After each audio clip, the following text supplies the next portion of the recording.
Et avec la réouverture de l'aéroport de Sharm el-Sheikh, ce matin, la plupart des avions vont pouvoir décoller. On a assisté évidemment à un afflux vers l'aéroport. Certains sont partis à pied, bagages à la main, pour tenter de prendre un avion. Et paradoxalement, certains touristes n'ont pas renoncé à se rendre à Sharm el-Sheikh, estimant que le pire est passé. Emmanuel Lambert. À Gare, les touristes reconnaissent à peine le lieu. C'est pourtant bien leur hôtel, leur palace, qui est transformé en ruine. Je séjournais dans cet hôtel. Par chance, je n'étais pas là quand ça a explosé. On a vraiment envie de rentrer maintenant. On est très triste. Moi, j'ai vraiment très peur. Je retourne en Italie dès que possible. Les bâtiments sont éventrés, plus aucune porte, plus aucune fenêtre, et des débris qui jonchent le sol partout. Les terroristes ont frappé au cœur de la station balnéaire. Britanniques, Russes, Israéliens, plus d'1 million de personnes viennent en vacances à Sharm el-Sheikh chaque année.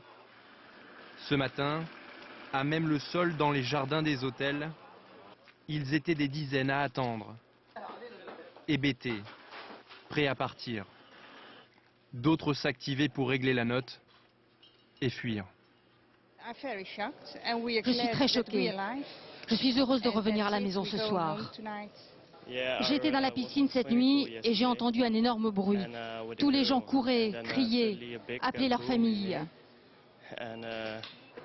Immédiatement après les attaques, de nombreuses personnes ont tenté de fuir au beau milieu de la nuit. Certains ont réussi à bord de nombreux bus affrétés dans l'urgence. Dans la matinée, d'autres essayaient de rejoindre l'aéroport à pied. Pas question de rester une minute de plus dans cette ville. Les enfants ont eu peur. Nous partons tout de suite. Nous avions programmé de partir demain. Mais vu ce qui se passe, et ça a l'air grave, nous préférons quitter la ville maintenant. Pour ces touristes italiens, c'est la délivrance. Sains et saufs, ils sont rentrés à Bologne auprès des leurs. Comme d'autres touristes dans de nombreux pays du monde, ils échappent ainsi au carnage de Sharm el-Sheikh. Ok,